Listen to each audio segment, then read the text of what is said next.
Buksan niyo po ang inyong mga Bibles sa aklat po ng mga gawa. I hope di po kayo naiinip sa pag-aaral ng Acts.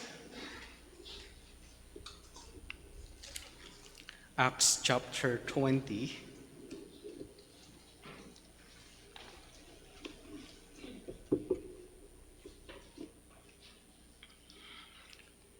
At po kayo mag-alala, malapit na akong matapos sa Acts. Mga January po siguro, matatapos na siya.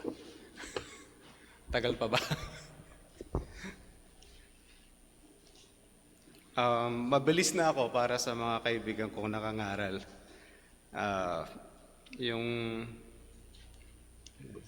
isang kakilala kong preacher ay Genesis 1 to 3, umabot yata sila ng 6 na buwan. Kaya I think mas mabilis pa ako sa kanya. Acts chapter 20, verse 22. And now, behold, I am going to Jerusalem, constrained by the Spirit, not knowing what will happen to me there, except that the Holy Spirit testifies to me in every city that imprisonment and afflictions await me. But I do not account my life of any value, nor as precious to myself, if only I may finish my course and the ministry that I received from the Lord Jesus to testify to the gospel of the grace of God.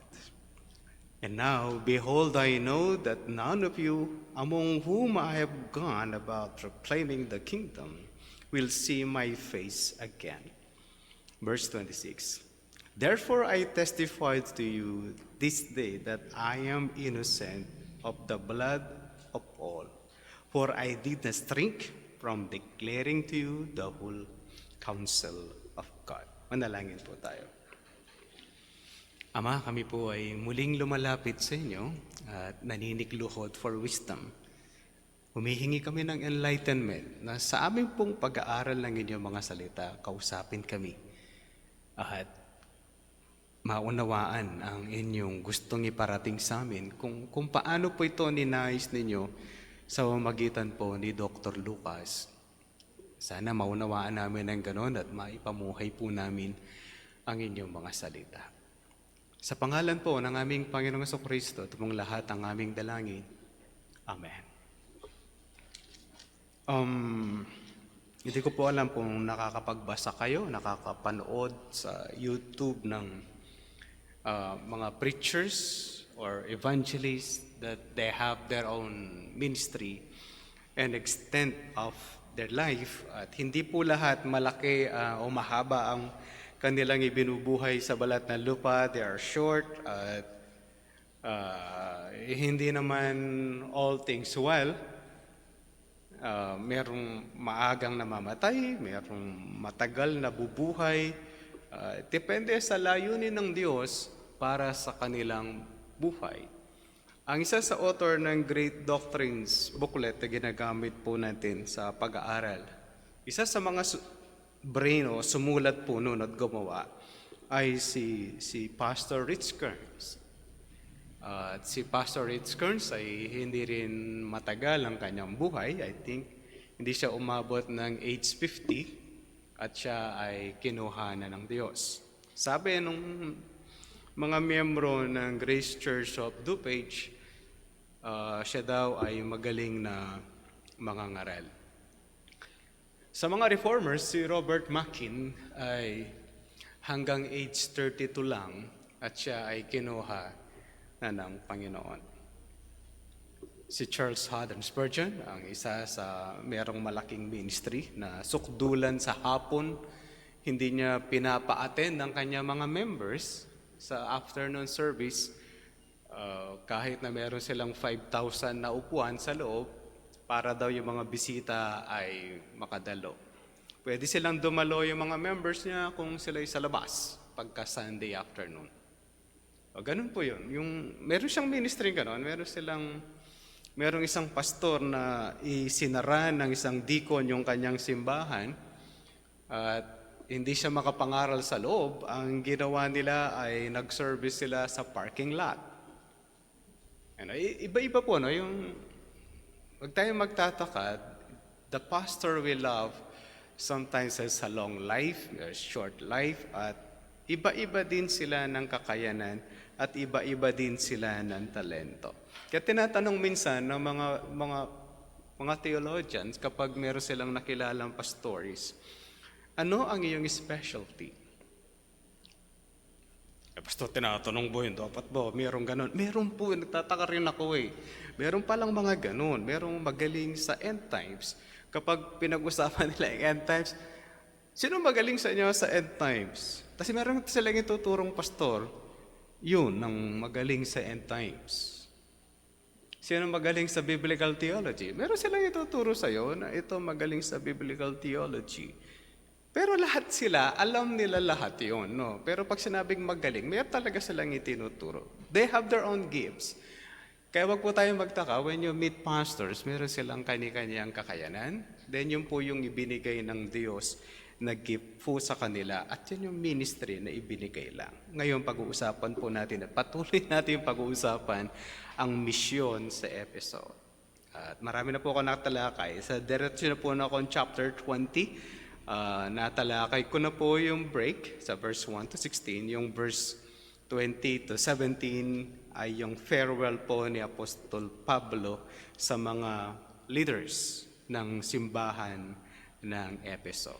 At natalakay ko na yung audience po niya, yung service o paglilingkod po ni Apostol Pablo, yung kanyang pag-uugali in the ministry, yung kanyang struggle, at yung kanyang teaching. Ngayon, pag-usapan po natin yung kanyang desire. Pa-farewell na to, ano, kung kayo nakatayo o nandun kayo at present, at maririnig po ninyo ang linya ng verse 22 hanggang verse 27 o hanggang verse 28. Ano ang pakiramdam ninyo kung nandun kayo? Assuming nandun kayo, no? Mga kapatid, siya yung evangelist, siya yung kung una kang konbertido ng Efeso, 2 years mo siyang pastor. Ano po? Siya yung nagsimula ng ministry, siya yung misyonero, siya rin po yung nagtumulong para ikaw ay lumago sa pananampalataya for 2 years. Tapos, sasabihin niya sa iyo, ang mga linyang to, lalo na po yung nakalagay sa verse 26 and 27. Sabi niya, therefore verse 25, and now behold, I know that none of you among whom I have gone about proclaiming the kingdom will see my face again. Ano ang iyong pakiramdam habang sinasabi niya to sa iyong harapan? Hindi to farewell na maghihiwalay na tayo at I'll go on another mission. Now, meron po mga ganon.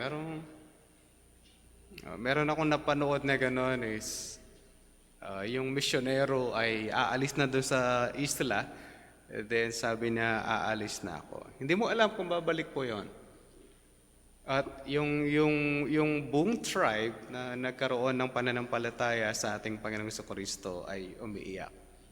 Ganun din po yung pagmimisyon sa mga wadani at nung namatay na yung babaeng misyonero at yung pamangkin niya na pilot na gusto nila siyang mag-stay doon, hindi siya madali para sa kanila. Ang sabi niya, namatay na yung auntie mo, dito namatay yung tatay mo, dito nakalibing yung tatay at tita mo, ikaw, hindi ka pa mag-i-stay dito. Yung battle niya, hindi niya sila binigo, pabalik-balik po yung piloto na yon. At minsan nag-speak po yon sa isang shepherd's conference ni John MacArthur at isinama niya yung isang wadani. Kaya ito po yung part na to na pag ikaw nandito, alam niyo yung pakiramdam? Sasabihin ng misyonero sa'yo, last na nating pagkikita to. Di natin alam kung mamamatay na ako o kayo ay susunod. Ito po yung pinakamalungkot na part. Sa akin po, habang binabasa ko siya, ito pala yung pinakamalungkot na part dito. Simple lang siya, di ba? Kaya lang sabi niya, di niya na makikita yung mukha ko ulit. Hindi naman kasi kamukha ngayon, pag naghiwalay kayo lang, kasi Facebook ka lang, tapos sige, video chat, video call, etc. Then you could talk things out. Nasaan ka? Ay, papakita mo yung kinakain mo, saan planeta ka na, bahagi ng planeta ka nandun, etc. etc. But yung mahanap, kahit hindi nga yung nagbibidyo chat, tapos bigla sasabihin, ito yung kinakain ko, nandito ko, nakapost lahat, everything. Pero ito, mga kapatid, there's no choice. Last na to. Tingnan natin yung desire po niya. No? Why did I call it the desire? Sabi po sa verse 22 ng chapter 20. And now behold, I am going to Jerusalem, constrained by the Spirit. Yung mga nag-aaral ng language, pinagtatalunan po yung by the Spirit. Okay. Yan ba ay Spirit ni Paul o yan ay ang Holy Spirit? Ayon sa kanilang pag-aaral, sa kanyang nuance o sa kanyang konteksto at sa kanyang kaparehong pagkakalagay ni Dr. Lucas sa Aklat daw ng Gawa, dalawa po yung pagkakagamit niya kasi. Minsan ginagamit ni Dr. Lucas yung Spirit as man, as yung desisyon ng tao, or ito ay patungkol sa Spirit. Ayon sa mga nag-aral, mas malaki daw ang porsyento nito, patungkol po ito sa Spirit o sa Holy Spirit. Kung bakit? Ang English Standard Version ay nilagyan niya ng capital S. Ibig sabihin, ayon sa kanilang pagsusuri, ito daw ay patungkol sa banal na Espiritu. Ito yung conviction ng Spirit at sabi niya, constraint or bond. Ayon po sa ibang salin niya, nakaband siya, okay? Nagpupunta siya dapat, ayon sa utos o pagkilos ng banal na Espiritu sa kanya, siya ay pupunta sa Jerusalem. Pinakapangit na lugar na gustong puntahan ni Paul. Ako, ayoko yan, ganyan. Bakit? Para maintindihan natin, bakit para sa akin yan ang pinakapangit na lugar? Kung uutusan ako, wag yan. nung college ako, nasa isang field trip kami. By the way, ang field trip po ng electrical engineering sa amin. Kasi 1 unit na subject po ang field trip. Kailangan kami mag-field trip ng several days para makomplete namin yung 1 unit namin. 1 week kami sa Manila. Then, meron kaming board dorm. Dahil isang bus kami, meron kaming dorm. At merong electrical engineer na nag-a-accommodate sa mga ganon. Sabi ng kaklase ko, Bot, sabi niya, tulungan mo nga ako. Punta tayo sa pinsan ko. Saan yung pinsan mo? Nasa Tondo. Ayoko. Sabi ko, ikaw na lang. I have 2 reasons. Kasi magbabasa ako ng Bible ko nung gabi. Tapos pupunta kami ng Tondo. Ayoko talaga yung Tondo. Hanggang nakabalik siya, galit na galit sa akin. Di mo ako sinamahan. Di naman nakakatakot. Basta ayoko doon. Ikaw, okay ka naman, kamag-anak mo naman dadat mo doon eh. But anyway, alam niyo, meron kang, para sa'yo, mapapahama ka, di ka pupunta. Mga kapatid, si Pablo, may ganung mga ideya para sa kanya. Samahan niyo po ako sandali sa Aklat po ng Gawa, chapter 9.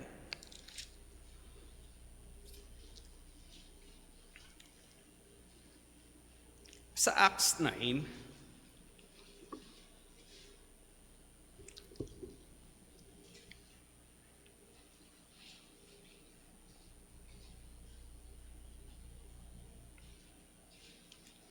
verse 23. Ganito po nakalagay sa Acts 9, verse 23.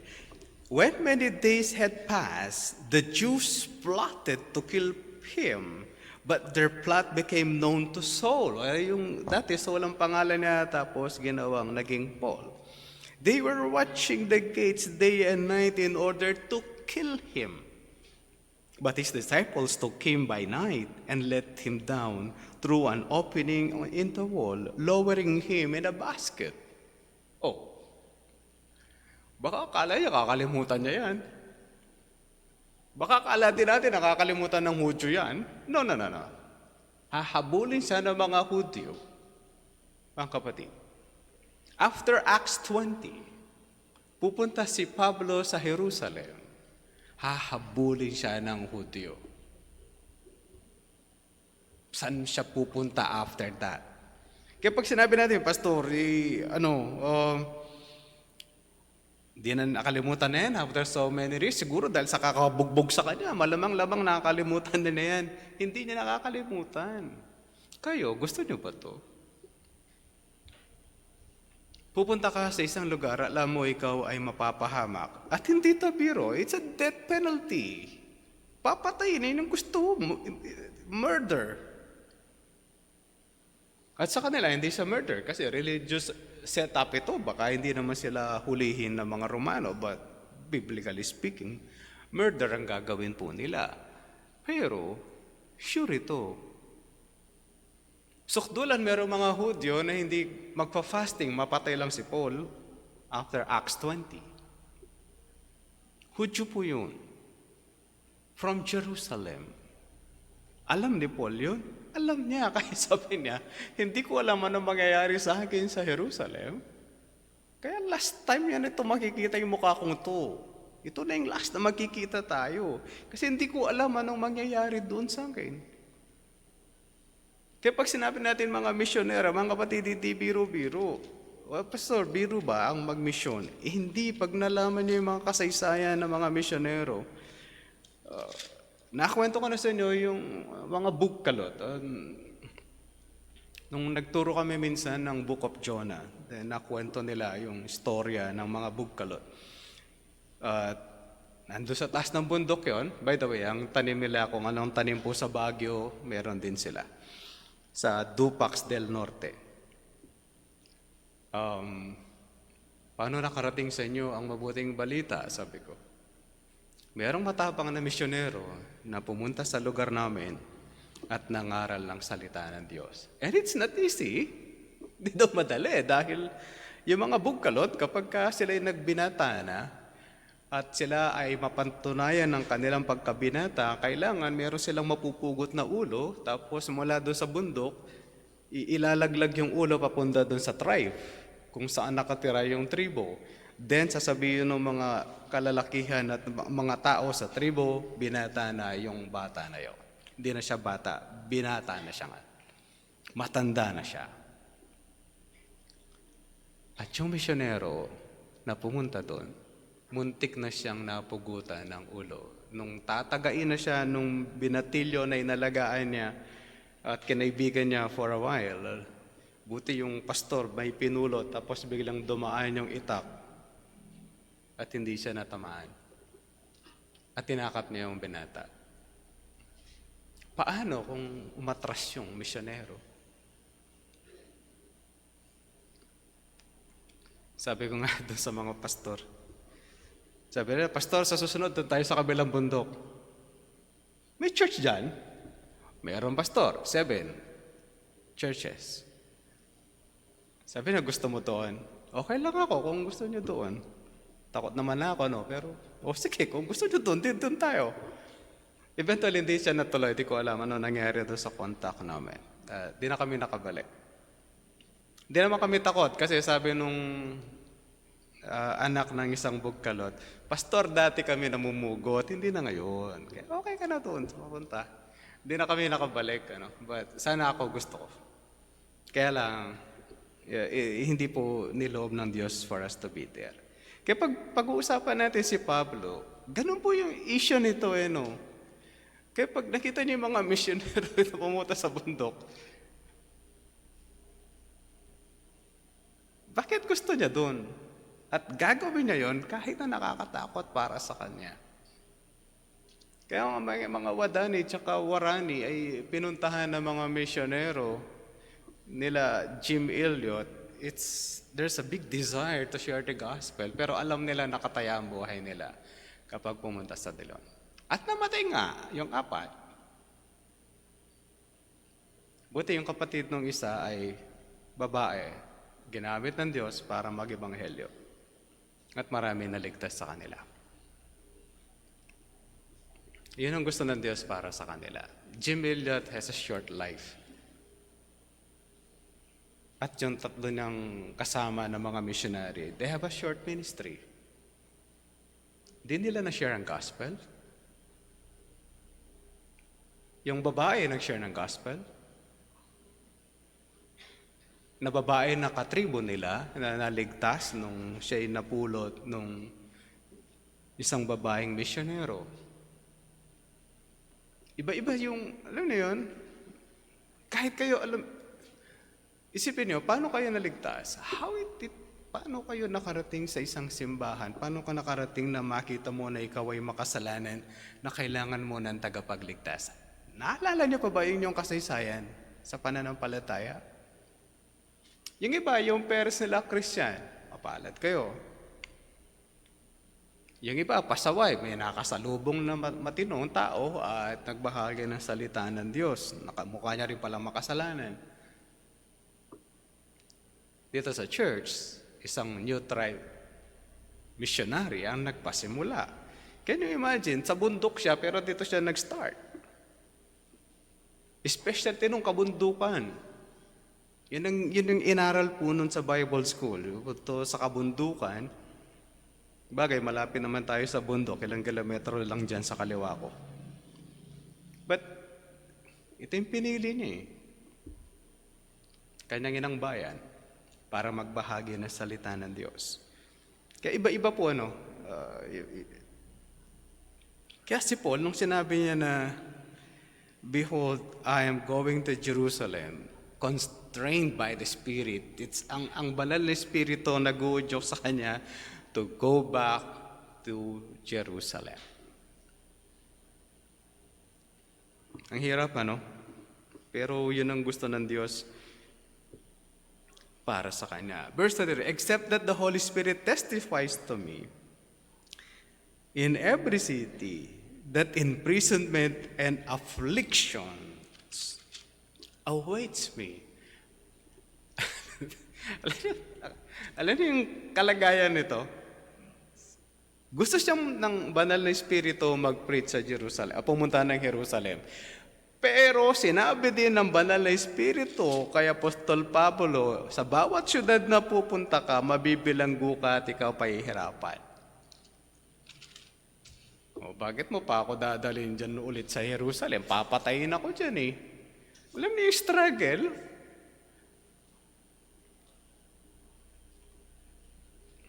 Parang hirap-hirap. Pupunta ako doon para pahirapan mo ako. Why not put me in a place na makakapagbahagi ako simply ng salita ng Diyos? Noong unang panahon sa Pilipinas, kapag ikaw magbabahagi ng Biblia, papatayin ka ng mga praile. Alam niyo naman na siguro yung kasaysayan. Huwag kayong magtaka kung bakit ang munisipyo katapat niya halos lagi ang simbahan ng Katoliko. Because they kinokontrol nila ang munisipyo. Madalang hindi sila magkatapat. Baka sa panahon natin, pastor, nagbago na. O siguro nakaisip na silang bumili ng mga lupa. Karamihan po nakatapat. Karamihan. Hindi po lahat, Pero yung mga matatandang syudad, karamihan po magkatapat. Tarlac City, magkatapat. Concepcion, Tarlac, hindi naman masyado magkatapat, pero hindi sila malayo. Dito yung munisipyo, dito yung katedral. Ang mga Tarem dati daw magkatapat. Hindi ko alam, kasi hindi ko na inabutan magkatapat. Pero hindi sila malayo.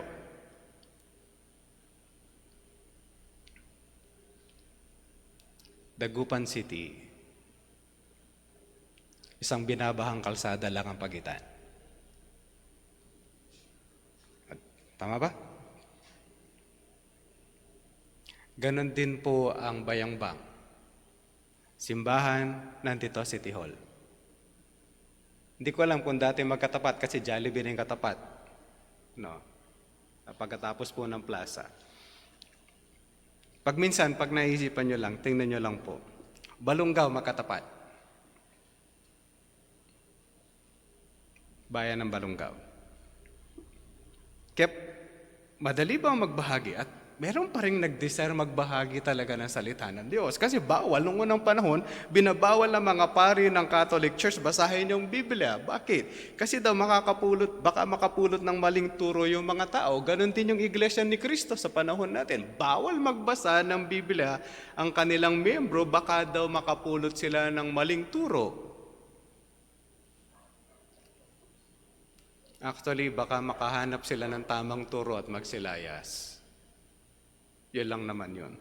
Ano pa yung purpose na nangangaral ka ng salita ng Diyos kung hindi mo naisin na malaman ng taong katotohanan? Kaya makita po natin itong si Paul. Dadalhin mo ako sa Jerusalem at sinasabi mo sa akin, sa bawat lugar na pupuntahan ko, mape-persecute ako. Buti yung imprisonment lang and affliction. Pero Jerusalem, murder. Lord naman, dami mo ng pagdadalhan, ba't dyan pa? Gayunpaman, mga kapatid, ninais pa rin ni Pablo na pupuntahan ng Jerusalem. Ano ba kasing gusto niya? Hindi lang naman Jerusalem ang gustong marating ni Paul. Gusto niya rin marating ang Rome. Gagamitin ng Diyos ang Jerusalem para si Paul makarating sa Rome.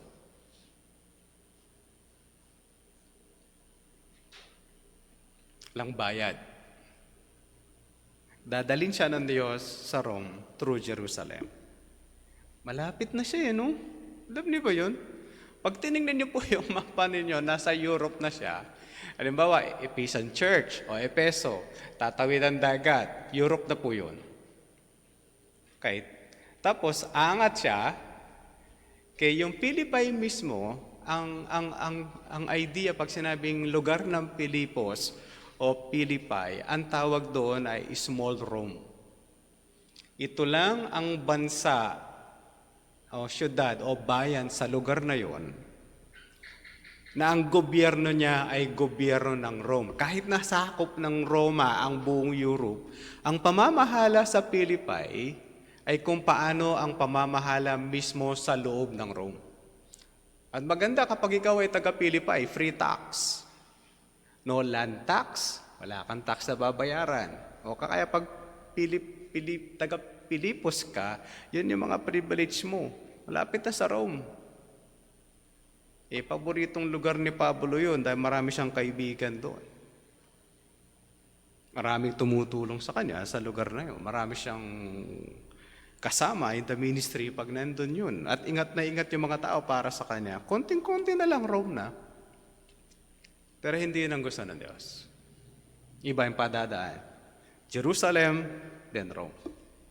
Mapapag-aralan naman po natin ang mga bagay na yan. Ano ba yung kasi sabi niya, but I do not account, verse 24, but I do not account my life of any value, nor as precious to myself, if only I may finish my course and the ministry that I receive from the Lord Jesus.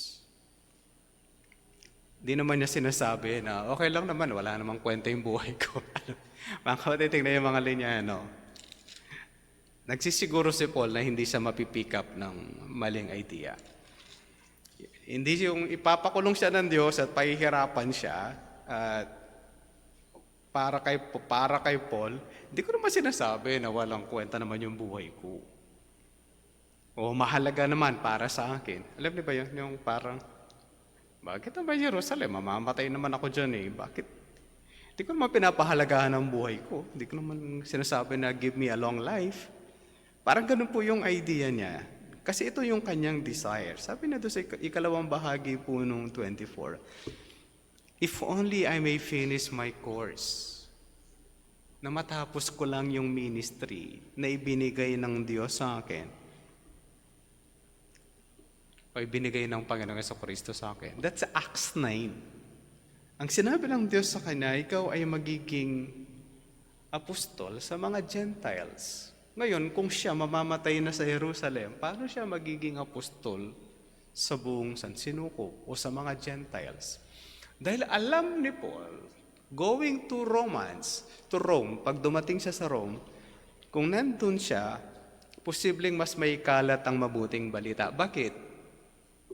Sakop kasi ng Rome. Ang Roma noon ang namamahala sa maraming bahagi ng mundo. It's the best place para ibahaging salita ng Diyos. Sana kung makarating ako doon, kung pag Jerusalem, makukulong ako, mamamatay ako, paano yung aking ministry?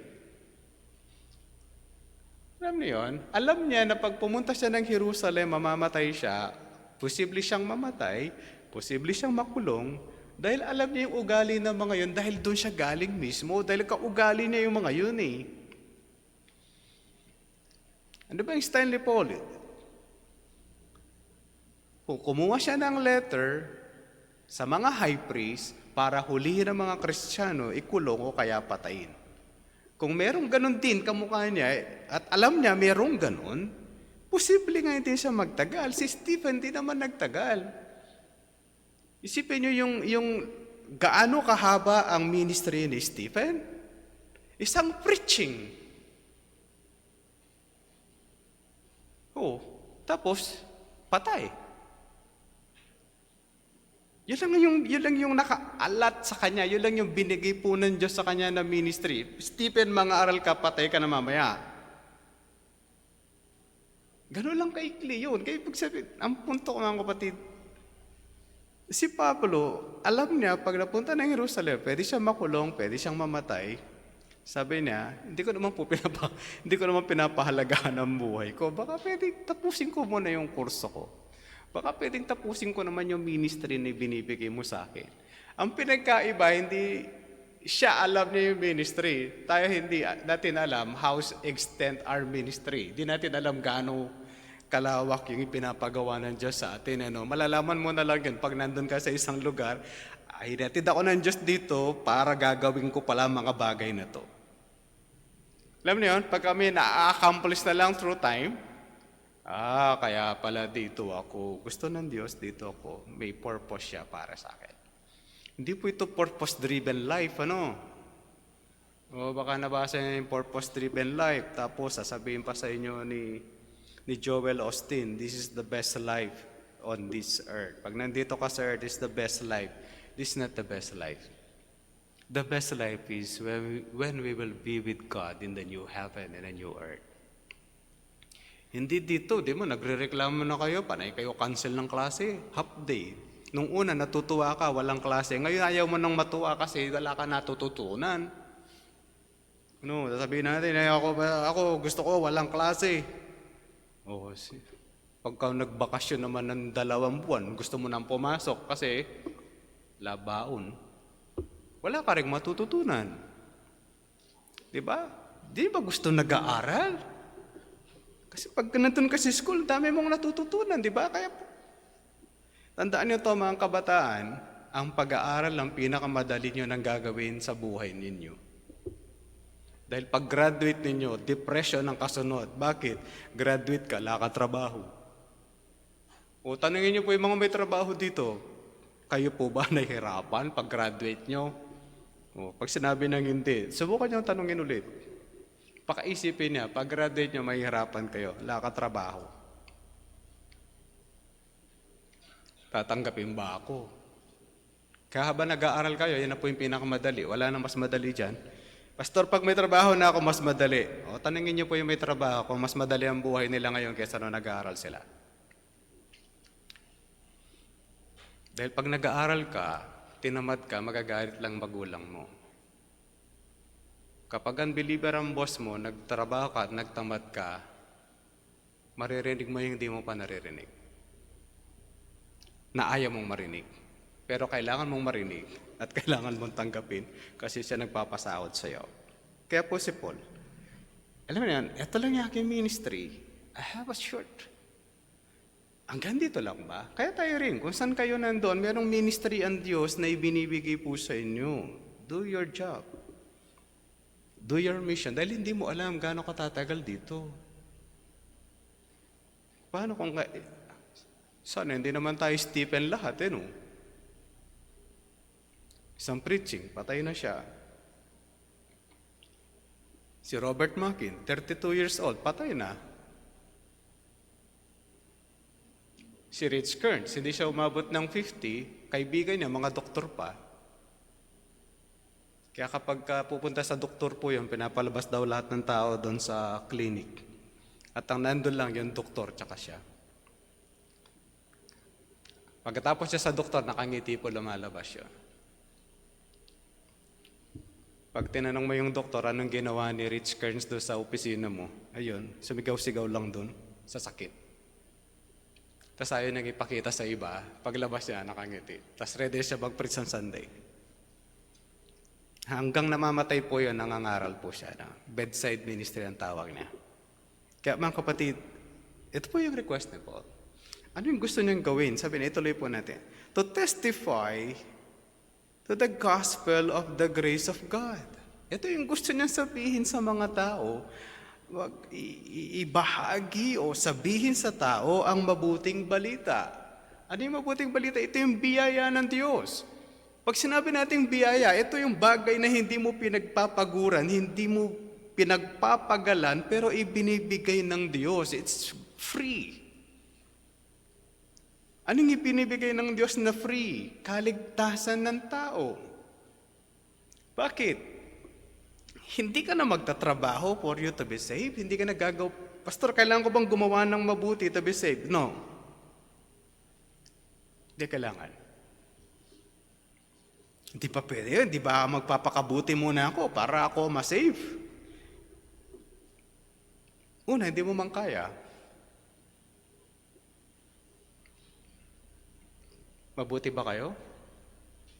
Meron ba kayong mahahanap na tao sa balat ng lupa? Sabihin natin, yung taong yan ay mabuti at wala pa siya nagagawang kasalanan kahit isa. Pwede po kayong mag-isip, may naisip ba kayo na tao na gano'n? Maganda kung matatanong mo pa yung tao, no? Ikaw ba, friend, may nagawa ka ng kasalanan? O humanda kayo sa sagot. Baka kulangin po yung inyong pangsulat. Kahit na meron kayong only pencil, baka maubos. Gaano kasama ang tao? Mararating ko ba yung kabanalan ng Diyos? Sabi ng Romans 3, for all have sinned and fall short of the glory of God. Maikli, di natin nararating. Sabi ni Isaiah, 700 years before the birth of Christ, ang pinakamabuting gawa ng tao ay kasing rumilang siya ng maraming basahan. At ayon sa definition ng mga theologian, ito daw ay parang pasador. Di na pala uso. O parang napkin na mayroong regla. Ganun daw kadumi yun. Then alay mo yung kabutihan mo sa Diyos, it won't work. Kaya ang pinapangaral po ng mga apostol, kamukha ni Pablo, kahit po si Isaiah in the Old Testament, kahit po yung Genesis, itinuturo sa mga tao na ang kaligtasan is by grace, is free. Para sa mga tao. Pero hindi naman talaga libre yun. May nagbayad. Libre siya sa atin kasi may nagbayad para sa atin. Binayaran ito ni Jesus Christ nung nandito siya sa balat ng lupa. Pinarusahan siya ng Diyos para sa iyo. Pinahirapan siya ng Diyos para sa iyo. It's free. Wala akong gagawin to be saved. Believe on the Lord Jesus Christ and repent. Yun lang po yun. Yun yung gusto natin ding ipangaral. Ang kaligtasan libre. Hindi ito yung magpapakabuti ka muna para ikaw ay maligtas. No, meron akong young people, sabi nila, Kuya, magkukumit ako pagka maayos na yung buhay ko. Ano? Magkukumit ako sa church pag maayos na yung buhay ko. Patay ka na, hindi ka na makakakumit. Bakit?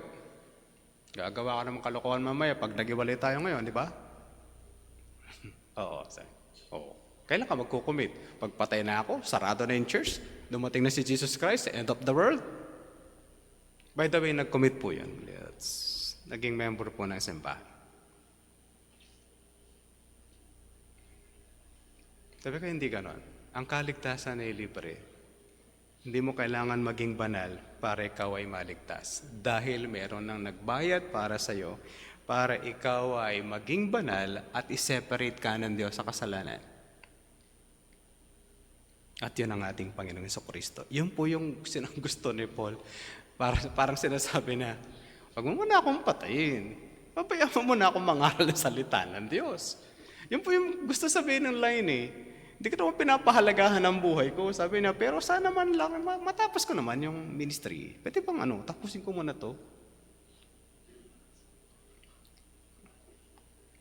Kasi yun ang kanyang gustong gawin. At ito rin yung ministry na ibinigay po ng Diyos sa kanya. Kaya nang ituloy niya po yung verse 25, sabi na, and now behold, I know that none of you, among whom I have gone about proclaiming the kingdom, will see my face again.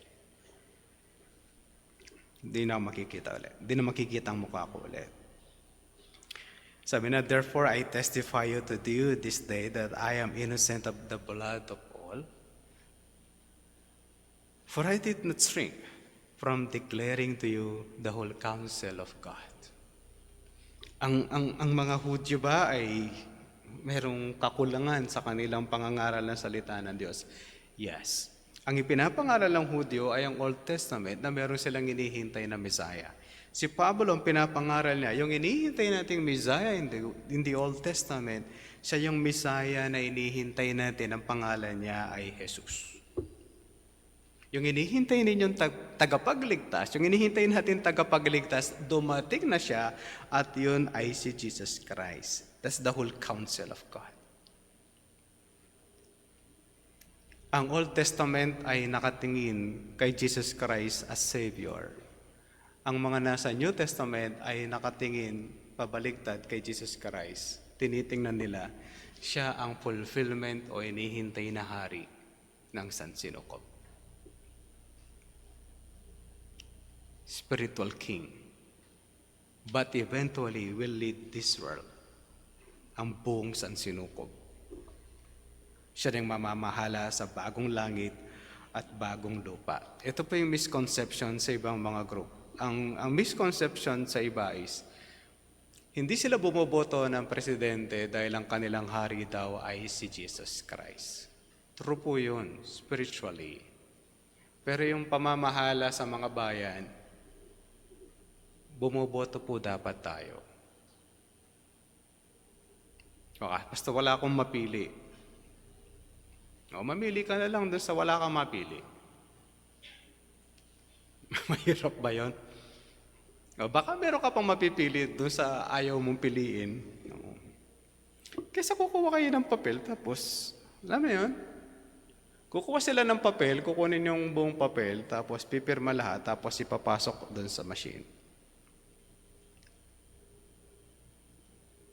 Yung nagko-comelect dito, alam po yun, no? Merong kukuha ng papel, pipirma lahat, tapos yung papel na ipapasok lang niya na gano'n.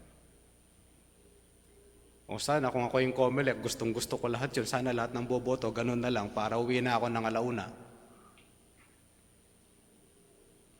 Ba't ang ginawa mo naman dun? Pumunta ka pa. Bagay, pag di mo ginagawa yun, wala kang ayuda. Wala kang kailangan nakalista ka pa rin yung pangalan mo at active ka sa COMELEC. Para bigyan ka ng ayuda na dapat sa'yo, tax naman yun. Intindihan po natin yung... Kapag sinabi natin yung declaring the whole counsel, ay itinuturo mo po yung salita ng Diyos at kaugnayan nito sa lumang tipan. O yung lumang tipan, may kaugnayan siya sa bagong tipan. Walang parte ng Biblia na to na titindig lang sa kanyang sarili. May kaugnayan po siya sa lahat. Kaya nga kahit nga si Jesus Christ, ang sabi niya, the law, the prophets, and Psalm ay nagsasabi patungkol sa akin. How much more yung New Testament? Kaya po yung ministry na inihiling po ni Pablo. Pero sa atin, tignan natin. Ano kaya ministry mo? Habang nandito ka sa mundong ibabaw. Anong gagawin ko, sir?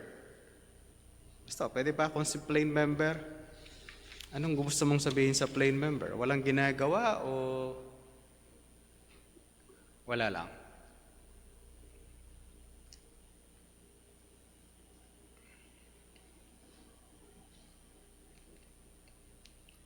Para mas maintindihan nyo, ganito. Ang church ay inahalin tulad sa katawan at ang katawan ay meron siyang iba't ibang mga parte. Paano kung yung isang parte ng katawan ay hindi gumagalaw sa katawan? Kayo, imaginin po ninyo. Kung yung puso mo magpapump lang kapag sinisipag siya, kailan ka tatagal? Sayang, di ko na-research. Kapag yung puso mo hindi siya nag-pump, ilang oras tatagal ang tao? Pastor, nagpa-pump naman siya, paunti-unti lang. O sige. O, gano'ng karami magagawa ng buong katawan kung yung puso ay papump lang ng pakunti-kunti? Pero nagpa-pump, enough to live. Paano kung yung utak natin hindi siya magpa-function ng maayos? Tama, no? Kapag may problem sa brain, hindi rin magpa-function yung katawan ng maayos. Sasabihin ni brain, tinatamad akong pagalawin si paa. O, diyan ka lang, kang gagalaw. Yung isa lang ang gusto kong gumalaw. Ano yung ma-accomplish? O, sasabihin ni bibig, ayaw ko magsalita. Tinatamad ako mag-preach. Kaya ngayon, ang gagawin lang natin ay manonood lang tayo. E tinamad yung song leader. Sabi ng isang pambibig, ayaw ko magpakanta. Sabi ng isang kamay, ayaw kong ibaba yung gitara, kaya ganyan lang. Gusto ko isang string lang tamatamaan.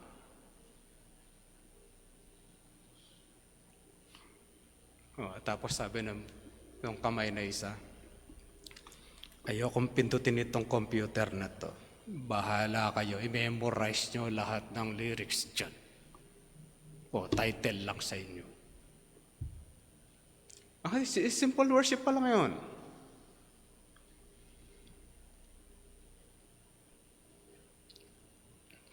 Pagka nag-children Bible study kayo, parang madali lang pupunta ka lang doon, magtuturo.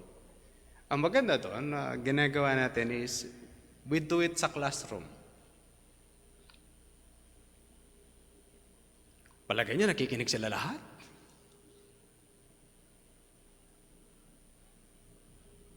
Nagturo kami sa isang high school. Tapos yung kasama namin pastor nagtuturo, siya yung na-extend siya nagturo, siya yung matagal. At tatapos kami kaagad. Kalahati ng estudyante nakahawak doon sa grills ng bintana at nakatingin sa labas. At yung pastor nagtuturo pa rin. Sabi ko, pastor, gusto mo palitan na kita dyan? Yung kalahati nakahawak sa grills, nakatingin sa labas. Alam niyo, parang bilanggo lahat yung kalahati. Yung kalahati, hindi namin alam kung nakikinig. Awang-awa kami doon sa pastor. Gusto na namin siyang pasukin at kami na yung magturo. Pero yun ang style Sabi ko, pastor, buti kinakaya mo yan. Nakatingin na yung kalahati sa labas. At kasi nakatayo. Kaya pag sinabing children Bible study, ako ang ginagawa ko lang doon, nag-a-assist ako Alam mo, di ba natuwan-tuwa yung teacher na nandun ka?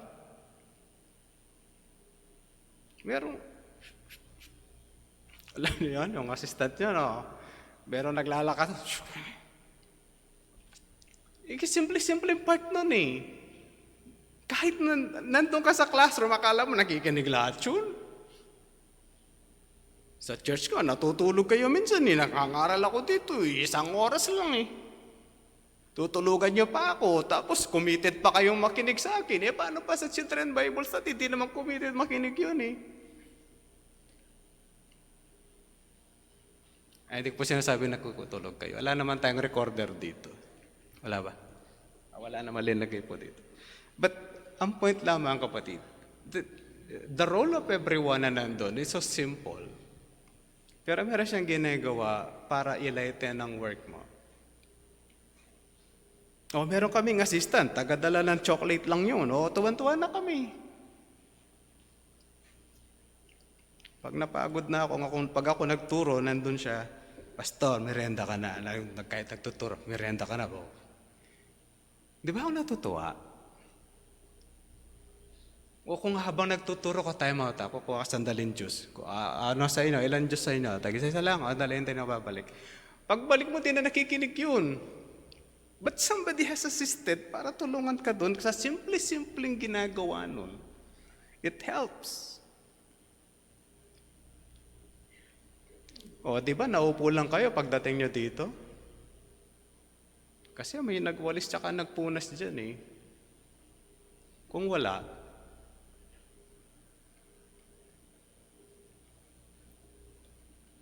nung nasa Divine Grace Bible Church kami, meron nag-volunteer na mag-barnis doon sa upuan.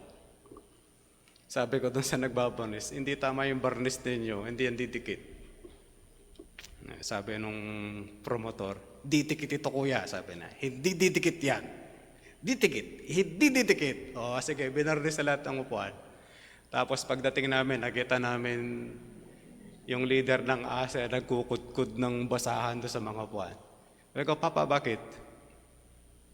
Yung upuan hindi natuyo, may barnis. O, tanggalin mo na yung barong mo, magpunas ka na rito. O yun, na-delay kami mag-worship dahil pinupunasan namin yung upuan. Just to remove it. Pagdating ng mga tao, naupo lang sila, hindi nila alam ano yung pagod nung usher. Basta pagdating nila, they're simply still, naupo at nag-worship na maayos. Because somebody, may tumatrabaho doon. Alam niyo yun, paano kung hindi na ginawa yun? O lahat kami, may marka sa likod. Oh. Yung paborito pa naman namin yung barong ng bata kami, white. Di na lang kami nag-white ngayon kasi mga naglilibing naka-white. Kaya madalang na po kami magbarong ng white. Napapagkama lang kami yung Funeraria Enriquez. No, kaya baka pag Pastor, di ka na nag-white ng barong. O napagpakamalan ako naglilibing. Huwag kayong mag-alala, pag may libing, mag-white din po ako. Kaya ganun po yun. Somebody did it for me. Kung si Pastor Nestor Aquino hindi nangaral dito at di siya nagpasimula ng ministry, di naman ako makakarating dito. Siya rin kasi nagpapunta sa akin dito. Of course, the Lord, but Pastor Aquino, tapos magkikita pa sa conference. Isipin nyo, nasa Kamiling siya, galing siya dito, nasa Kamiling. Nagkita-kita pa sila sa Cubao Reformed Baptist para doon pa mag-usap. Hindi lang sa Tarlac. Doon pa sa Cubao Reformed Baptist mag-uusap para papupuntahin pa ako dito. Paano kung hindi niya ginawa? At sinabi niya, may tawag sa akin ang kabundukan, hindi sa mga tarim. Alam niyo yun? Kaya tayo, ikaw ano ministry mo? Ano yung binibigay ng Diyos? Pastor, simple lang sa akin. Then maximize that simple ministry you could have. Billy Graham is a great evangelist. Hindi naman po natin may tatanggi po yan. He's one of the best. Hindi po siya pinakamagaling, pero isa siya sa ginagamit ng Diyos. Paborito ng mga presidente ng United States of America, yung si Billy Graham. Kaya mayroong isang presidente na hindi siya sasakay ng eroplano hanggat si Billy Graham di nakasakay sa eroplano niya. Kasi hindi daw siya magka-crash kasi nandun si Billy Graham. Hindi siya pababayaan ng Diyos. Pero alam niyo, sabi ni Billy Graham, bakit siya effective sa pangangaral ng salita ng Diyos? Kasi mayroong matandang babae doon sa simbahan namin, bago ako aalis, magpipray yun. Titigil lang nagpipray para sa akin yun araw-araw kapag tapos na ako sa evangelism ministry. Billy Graham po yun. He never called himself great. Sabi na, basta mayroong matandang babae nagpe-pray para sa akin. Si Spurgeon, sabi na hindi naman siya magaling kasi mayroong 50 elders nagpe-pray sa kanya doon sa likod. Yan ang ministry noon. Hindi sila magpe-preach, pero nagpe-pray sila para sa kanya. Simpleng ministry lang po yun. Kung pag-uusapan po natin. Kaya, ano yung ministry na binigay ng Diyos sa'yo? Gawin na po natin. We maximize. Pastor, ito yung kaya kong gawin. Do it. For the kingdom of God. Manalangin po tayo. Panginoon, salamat. Salamat sa ministry na binibigyan niyo po sa amin. Kinahabagan niyo na kami, kinaawaan kaming mga makasalanan. Binigay niyo pa ang inyong bugtong na anak para sa amin, para mamatay sa krus ng Kalbaryo. Para magkaroon kami ng kapatawaran sa aming mga kasalanan. Binibigyan niyo pa kami pagkakataon na makapaglingkod po kami sa inyo habang nandito kami sa balat ng lupa. Help us, O Lord, na ma-maximize po namin yung oras namin. Na mabigyan po namin kayo ng luwalhati kung saan nyo man kami tinatawag. Sa trabaho, sa ministeryo, sa full-time in the church, sa tahanan namin, sa aming mga kaibigan. Kung saan, o aming Panginoon, ipakita po ito sa amin para ma-maximize po namin ang pagkakataon na kami po ay makapaglingkod sa inyo at makapagbigay po kami ng luwalhati. Nawa katulad ni Pablo na sinabi niya sa 2 Timoteo, I have finished the race. I have fought the good fight. Sana ganun din po kami. Masambit din namin yun pagdating ng panahon. I have finished the race. I have fought the good fight. Sa pangalan po ng aming Panginoong Jesucristo, tapong lahat ang aming dalangin. Amen.